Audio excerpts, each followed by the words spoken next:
Welcome back to the Urbex Dead Mall series, and welcome to the Southern Park Mall in Boardman, Ohio. Boardman, Ohio is part of the Youngstown metro area up in northeast Ohio. This is a really interesting mall, and not really for its architecture, but for reasons we'll get to later on in the video.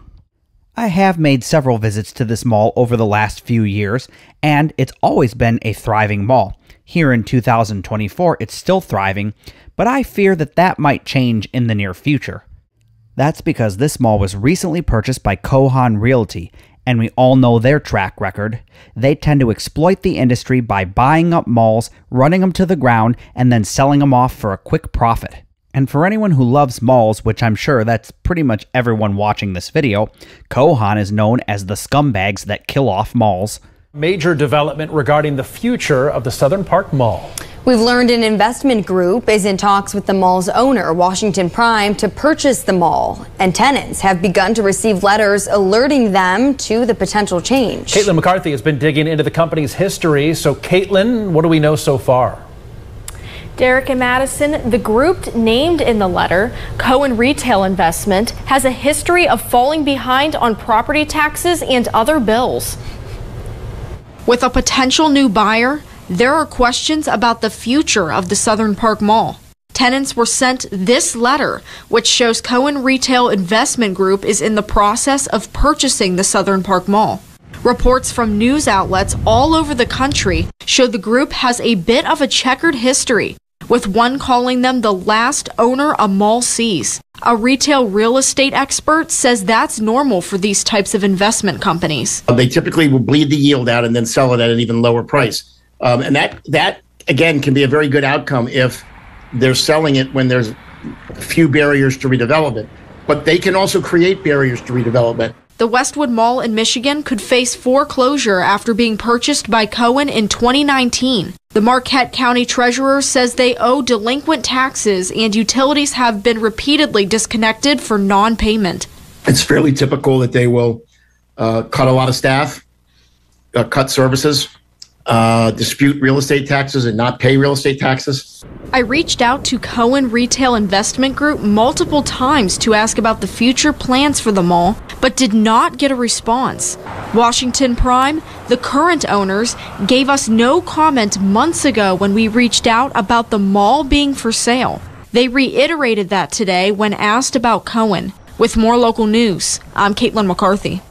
The other reason that I fear this mall might soon be entering a declining state is the fact that rumors are circulating that the Macy's might actually be closing and leaving the mall in the near future. And everyone that follows me on this channel knows that the anchor tenants are the lifeblood of the mall. They help to draw in shoppers that support the inline tenants. Now that we've sifted through the doom and gloom, we're going to take a look at the highlight of this mall. At least it was for me and for many other people who are retail enthusiasts.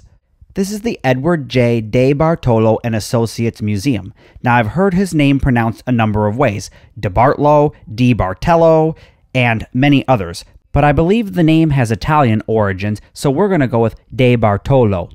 Edward De Bartolo was instrumental in early mall development and in developing the malls we all know and love today.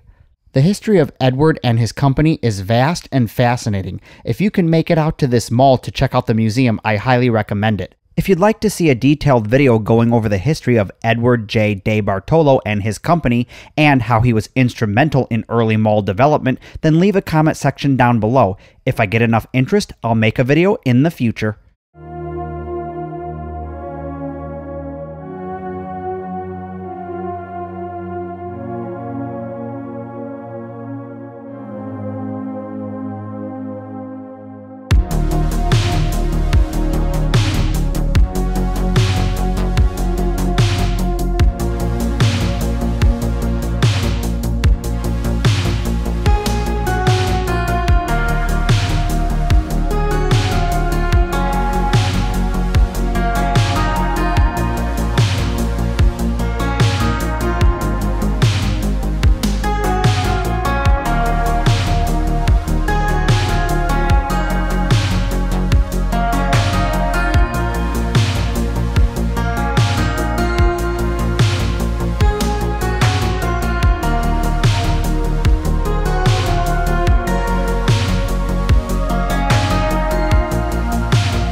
Now let's head outside to check out one of the newest developments at this mall, the De Bartolo Commons. In 2019, the recently closed Sears would undergo demolition for the development of the De Bartolo Commons.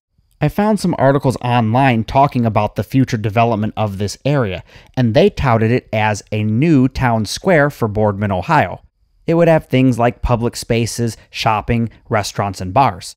However, as we venture outside to take a look at the area, you can definitely see where are all the restaurants, where are all the bars, and there's definitely no shopping in sight. From what I can tell, the town square plans never materialized, and what actually happened is more of an outdoor area for sports. And even that was kind of a stretch because mostly what I just saw were a few soccer fields. It was actually kind of disappointing. Apparently they have ice skating in the wintertime. I don't know about you, but I think I'd rather have the Sears back. Now, of course, when they demolished the Sears, they had to fix up the exterior of the mall because removing the Sears left major scars, so I don't really consider this renovation part of the Commons area. So let me know down in the comment section what you think about this new development. Is it just a big fail? Because I didn't see anyone out here, and in fact, the few times I visited this mall, it's just always been dead. No one's ever been using it. Just seems like a giant waste of space. If they wanted to have something sports related, they should have just turned the Sears into an indoor sports area. That way you could use it all year round, no matter what the weather was outside.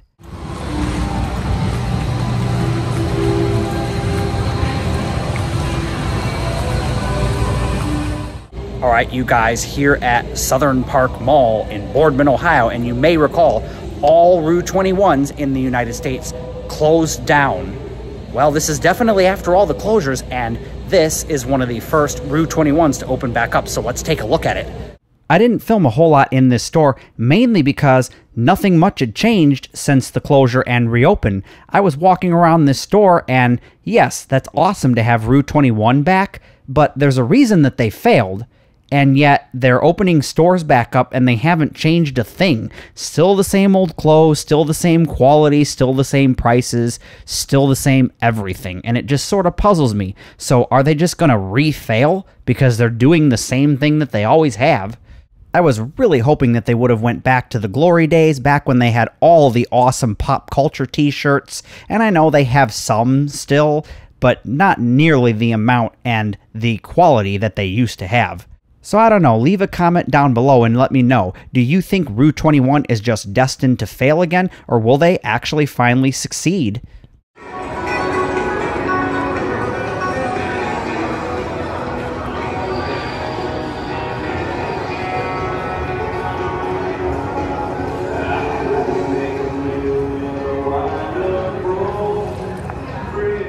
The Southern Park Mall was named after a historic racing facility that was about 1.5 miles south of the mall's current location.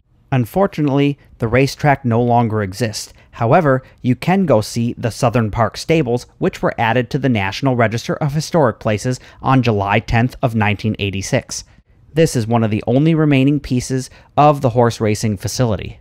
The Southern Park Mall was originally planned as a joint development between William M. Cafaro and the De Bartolo Corporation, both being from Youngstown, Ohio. De Bartolo would end up buying out Cafaro's interest in the project in 1968, going on to be the sole developer of the mall. The mall would originally have 3 anchors and a total of 905,600 square feet of retail space. The first anchor to open would be Sears in 1969, along with a junior anchor, Woolworth's. April of 1970 would see the addition of a J.C. Penney, along with a local department store named Strauss. It would be relocated from De Bartolo's Boardman Plaza, which was about 1 mile west of where the mall sits today. Some of the other notable stores that would open with the mall would include a Gray Drugs, Kroger, and the Southern Park Theater. The Joseph Horn Company out of Pittsburgh would begin construction on a 4th anchor in June of 1972 and would open in July of 1973. It wouldn't be until the latter half of the 1980s until we would start to see department stores changing around. The Strauss store would become a Kaufmann's department store, and the Joseph Horn would become a Dillard's. Heading toward the new millennium, the mall was still doing really well, because in 1997, it would undergo an extensive renovation. This would happen just shortly after De Bartolo would merge with the Simon Property Group. Simon would spend $19 million making major improvements to the interior of the mall, adding a food court and a Cinemark Tinseltown USA 7 movie theater at the southern edge of the mall's property. It's really unfortunate that we lost the De Bartolo Corporation to the Simon Property Group. And no, I don't hate Simon Properties. They do a fine job actually managing all of their malls, or at least most of their malls. I just don't like the way that they Simonize them. For everyone that isn't familiar with that term, that's basically when you take a mall and you strip out all of its character and just make it kind of like a white, bland, boring box. Just think of like a liminal space type thing. And in my opinion, a good mall should transport you all the way back to when the mall was built. You know, the prime time of the mall, all the way from the 60s to the 80s or even early 90s. Of course, all while still staying up to date and not feeling just tired and old. And Simon Properties just rips all the character away, and it's so sad. And I often wonder what a mall like Southern Park or any of the other Simonized malls used to look like. Some of them I've actually gotten to experience and watch be Simonized, and I hate it. It hurts my soul.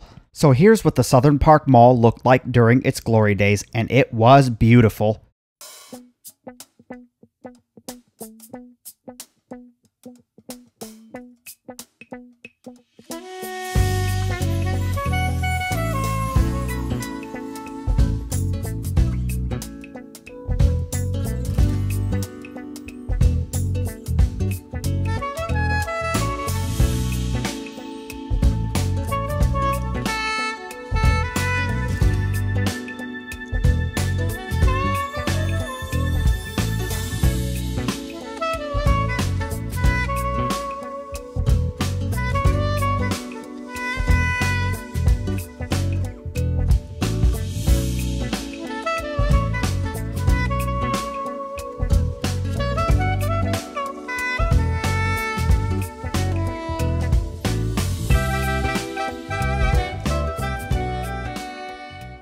So I'm not going to sit here and just rattle off a bunch of stores that came and went, because going into the 2000s, we had a lot of that, and even to this day we still do.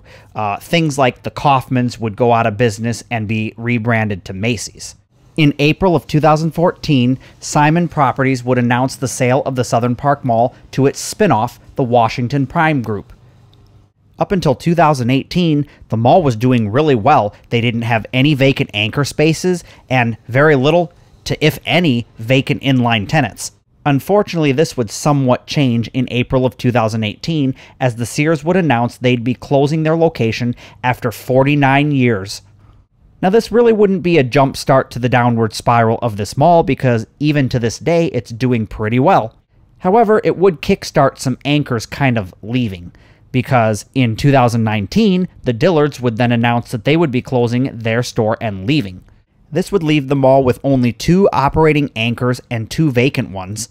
So, during 2019, in a redevelopment effort from the Washington Prime Group, they would tear down the Sears building and begin construction on the De Bartolo Commons, which would add some small exterior storefronts while decreasing the overall square footage of the mall. The name would be chosen as a nod to the original developer of the mall, and the De Bartolo Commons would officially open in 2021, adding recreational spaces and restaurants to the complex. This brings us to the present, 2024, and the footage that you're looking at, which was also shot in 2024. Unfortunately, it was recently announced that the mall was going to be purchased by Kohan Realty, and for any mall enthusiast, that's like, kind of like a death blow to the mall. I don't know. What do you guys think about this new purchase? I know that Kohan does not have a good track record, and they're usually buying up malls just to suck the life out of them. So is this mall just doomed? Is it going to fail now that it's under a new owner that doesn't probably care about the place? I don't know. I'd really like to know your thoughts on that, so leave a comment down in the comment section below. One other thing that I'm going to start doing, and I have started doing, is documenting some of the anchor stores that are at these malls, because I realized recently that the anchor stores often close before the entire mall does, and then it's like, oops, I don't have any footage of the inside of some of these anchors. And every now and then you'll come across an anchor that has some interesting architecture, like here in this Macy's. Now, from the outside of this department store, it looks like it has one of those domes like you'd see at the Famous Bar locations that were once throughout the St. Louis area, and a couple of those department stores that I think they're now Macy's still retain the iconic dome. They're amazing. So I was expecting to come into this location and see this awesome dome, you know, very similar to the ones in St. Louis, and I was just super disappointed to see that where's the dome? You can see it from the outside clearly, but, you know, not from inside. But it was kind of interesting to still see this architecture around the escalators, because that's a little different than normal.